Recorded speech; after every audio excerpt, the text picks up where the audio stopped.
Salut tout le monde! Bon, c'est ma première vidéo, je m'étais dit, ouais, vu que c'est la première vidéo, ben voilà, je vais faire des efforts, tu parles, je suis à peine coiffée, la lumière, elle est, ben voilà, c'est la pénombre, hein, vous allez me voir dans l'obscurité. On est en période de confinement, mais je suis en train de penser que je suis pas super coquette de toute façon.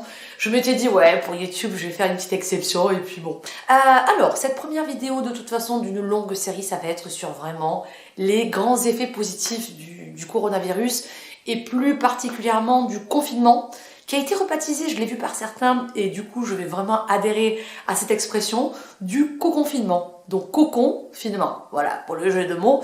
Et moi, c'est quelque chose qui me parle beaucoup, parce que je vis vraiment, effectivement, cette période comme l'occasion d'être dans son cocon, telle une chrysalide, hein, en fait, d'être dans sa chrysalide, pour ensuite, voilà, sortir comme un merveilleux papillon. Faut dire que, moi, je trouve qu'on n'a jamais cette chance, et je dis bien cette chance, de se retrouver comme ça, avec soi-même.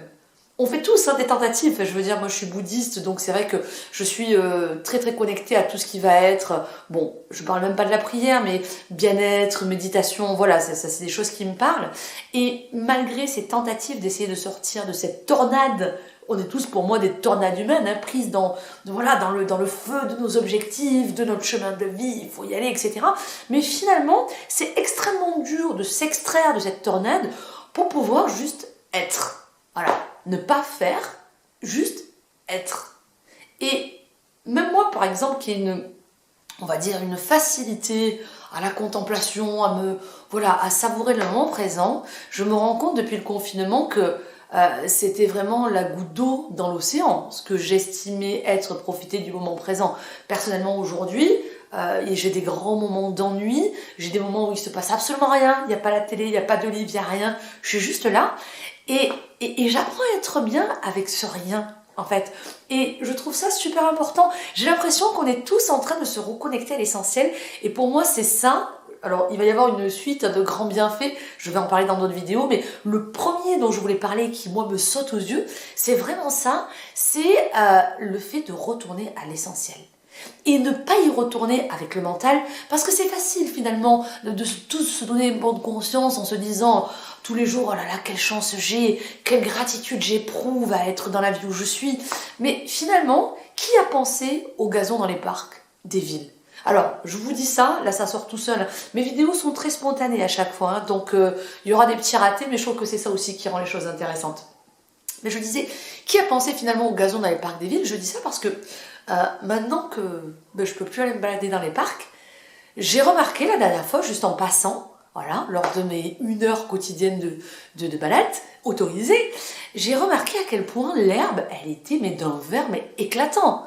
J'en ai jamais eu rien à foutre de l'herbe, du gazon. Enfin, je veux dire, jamais je me suis attardée sur sa couleur. Il n'y a qu'aujourd'hui que je la vois. Et en fait, cet exemple, moi, il m'a beaucoup parlé parce que je me suis dit, c'est à l'image de toute ma vie, en fait, ça. C'est-à-dire que, prise dans cette tornade qu'est la vie, souvent, on n'a pas le temps d'admirer le gazon. Voilà. Et je trouve que cette histoire de gazon, en fait, elle est très révélatrice. Elle est vraiment révélatrice. Et je pense que vous allez tous pouvoir vous identifier dans ça, enfin en tout cas, certains d'entre vous. C'est que finalement, on se rend souvent compte de la chance qu'on a mentalement. Mais on ne s'en rend pas compte avec le cœur. Et ça change tout. C'est vraiment le chemin le plus long du monde, hein, comme on dit. Entre la tête et le cœur, c'est le chemin le plus long du monde. Et là, aujourd'hui, que je ne peux plus voir ma famille, que je ne peux plus voir mes amis, je me rends compte à quel point j'ai de la chance d'avoir tout ça. Je me rends compte, aujourd'hui, que je vois des gens mourir autour de moi, je me rends compte à quel point j'ai de la chance d'être en bonne santé. Et cette fois-ci, je me rends compte avec le cœur et ça change tout. Pour moi, ne pas voir la différence, on va dire, de coupe de mes nièces, alors c'est une connerie, mais voilà, ne pas voir leurs cheveux qui poussent, je savais pas que c'était une chance. Et maintenant que je vois sur WhatsApp les photos où je vois que les cheveux ont poussé, ah là là, petit moment d'émotion, je me dis waouh, en fait, c'est merveilleux la chance que j'ai de les voir tout le temps. Maintenant qu'il n'y a plus ce repas hebdomadaire avec ma famille, qui pour moi fait partie des mœurs, on fait ça depuis toujours, je me dis waouh, c'est une chance de pouvoir profiter de sa mamie, de ses bons petits plats qu'elle fait avec amour, etc. Voilà, j'en ai les larmes aux yeux là d'y penser, alors que c'est vrai que pris dans le tourbillon de la vie, c'est pas des choses sur lesquelles je vais m'attarder. J'y pense mentalement, j'ai mes petites 2 minutes de compassion et de bienveillance et puis c'est terminé. Mais là, c'est toutes les cellules de mon corps qui ressentent en fait cette gratitude. Et c'est pour ça que le confinement, il a du bon par rapport à ça, c'est que je pense qu'on a vite fait de mettre le superficiel au centre et l'essentiel en périphérie. C'est vraiment une tendance négative de l'être humain et on le fait tous. On le fait tous. Combien on a été à ne pas être totalement présent avec une amie parce qu'on pense à notre amourette alors que finalement c'est un moment précieux qu'on était en train de vivre. Combien on a été à annuler des rendez-vous familiaux. Moi, ne serait-ce que moi, il y a 2 semaines, j'ai annulé un thé avec ma sœur parce que j'étais fatiguée, etc. Et aujourd'hui, je donnerais beaucoup pour le boire ce thé. On est nombreux à faire ça. Et je pense que ce confinement, c'est vraiment l'occasion de noter ce qui est essentiel pour nous et de manière à en se rappeler quand la tornade va nous reprendre de la vie. Parce que c'est normal qu'il y ait cette tornade et c'est positif de l'avoir aussi, c'est parce qu'on est drivé par nos désirs et parce qu'on est des êtres humains. Voilà, on se laisse aller avec le flow, c'est normal. Et moi j'ai pris du coup des décisions et franchement je serais content pour le peu qui vont me suivre, on va être 4 à voir ma vidéo, mais j'aimerais bien avoir dans vos commentaires vraiment vos décisions si vous en prenez aujourd'hui, parce que moi en fait j'ai pris des décisions très claires. Alors la première c'est quand je suis quelque part, je n'utilise plus mon smartphone.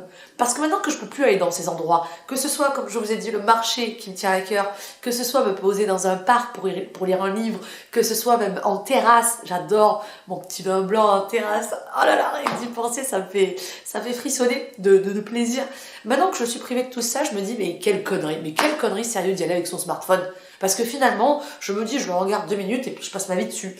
Donc ça, maintenant, je veux vraiment profiter de l'instant et mettre le smartphone au fond du sac quand j'aurai l'occasion de pouvoir reboire un verre.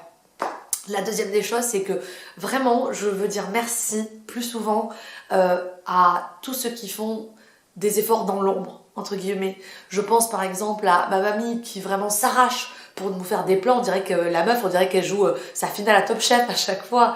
Et souvent, elle nous demande, c'est bon ce que j'ai fait? Et je lui dis que c'est bon. Mais j'aimerais vraiment lui dire à chaque fois, merci mamie, merci d'y mettre tout ton cœur. Ah là là, je suis sensible.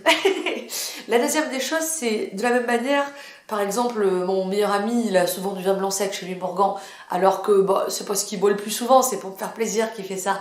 Et je le bois avec plaisir quand je le vois, mais je lui dirai à chaque fois maintenant, merci de penser à moi. Et pareil pour ma meilleure amie Nathalie, qui, moi, j'ai un petit côté drama queen, alors qu'elle est beaucoup plus, on va dire, sérieuse et modérée dans ses émotions. Et elle écoute tous mes dramas. Nathalie, si tu m'entends, je sais que tu m'entendras. Elle écoute tous mes dramas et elle répond avec le plus grand soin à tous mes messages de manière détaillée, alors que je sais que mes émotions up and down à ce point la dépassent. Et ça aussi, voilà, j'ai envie de développer le merci dans ma vie. Ça, c'est la première des choses. La deuxième des choses, je pense aussi, c'est peut-être essayer d'avoir plus de moments, comme je vis en confinement, où il ne se passe rien, où j'essaye de m'extraire vraiment de cette tornade et pour ne rien faire, pas d'objectif, parce que moi je suis un peu madame objectif, ce qui est très bien, mais je ne sais pas, je m'en rends compte, je ne sais pas ne rien faire, même en confinement, il me faut toujours un livre, il faut toujours que je produise, alors soit je produis, soit je suis en interaction, et là j'apprends juste à ne rien faire, et c'est intéressant de ne rien faire parce que je trouve que c'est dans ces moments-là où on se découvre, c'est dans ce grand silence. Je pense qu'il faut faire du silence pour pouvoir s'entendre profondément. Voilà. Donc ça, c'est ma deuxième décision. Il y en aura plein qui viendront, mais en tout cas, voilà, c'est les 2 principales que je vois. Donc, c'est ma première vidéo, ça donnera ce que ça donne. La prochaine fois, promis, je me coiffe et j'espère que ça aura encouragé ne serait-ce qu'une seule personne, parce que si j'encourage une seule personne, c'est gagné. Dans la chaîne, il y a beaucoup de choses qui vont se développer. Là, c'est juste les essais, vous assistez au brouillon. Bisous et à très bientôt.